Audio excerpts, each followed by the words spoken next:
President Volodymyr Zelensky has unveiled what he calls a historic 20-point framework to end the war. A plan that locks Ukraine firmly into the Western security orbit, but also exposes painful compromises still hanging over territory, power, and peace. At its core, the draft seeks to freeze the war and prevent its return. Ukraine's sovereignty is reaffirmed, while Russia and Ukraine would sign a full, irreversible, non-aggression pact, enforced by constant monitoring of the front line using space-based surveillance and early warning systems. Ukraine would retain a powerful standing army of 800,000 troops, while receiving Western-backed security guarantees designed to mirror NATO's Article 5, even without formal NATO membership.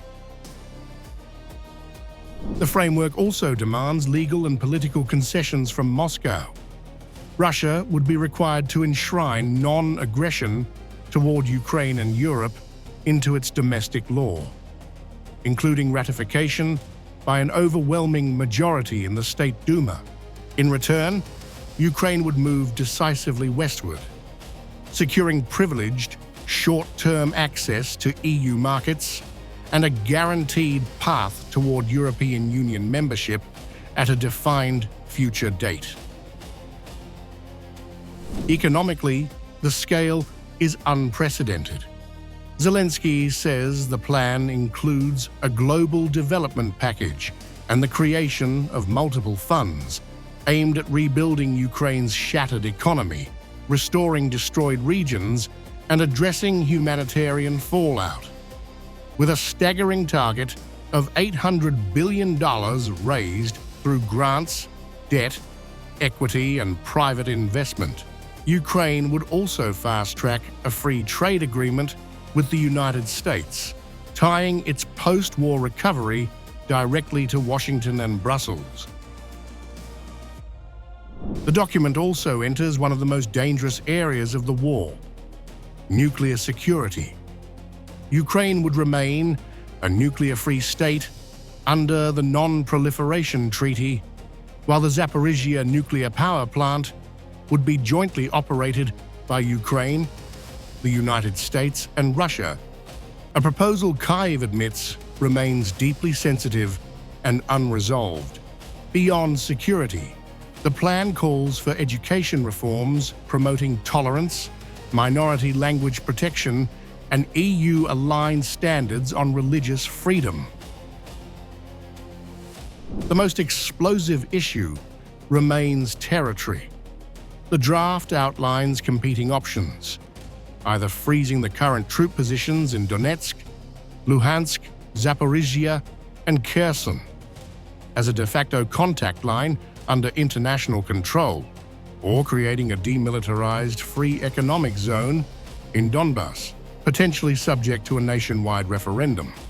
Whatever the outcome, both sides would be legally bound never to change future territorial arrangements by force.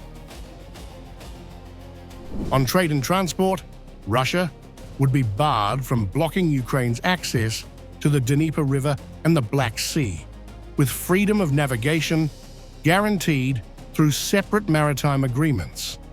The strategically sensitive Kinburn Spit would be demilitarized.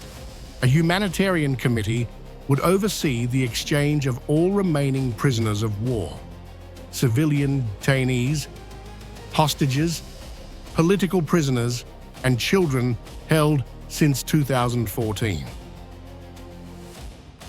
Politically, the plan also resets Ukraine's internal clock.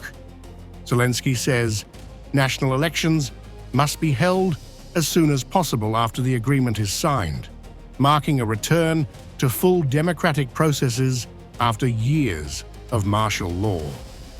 The agreement itself would be legally binding and overseen by a peace council chaired by US President Donald Trump, giving Washington a direct role in enforcing the deal. Only after every party agrees to the framework would the final step be triggered an immediate, full ceasefire, ending active hostilities across the front. Zelensky admits compromises were unavoidable and confirms that key disagreements remain with Washington, particularly over territory and the Zaporizhzhia plant. Now, the world waits on Moscow. Russia's response to this draft will determine whether Ukraine's 20-point plan becomes a historic truce, or whether the price of peace proves too high for either side to accept.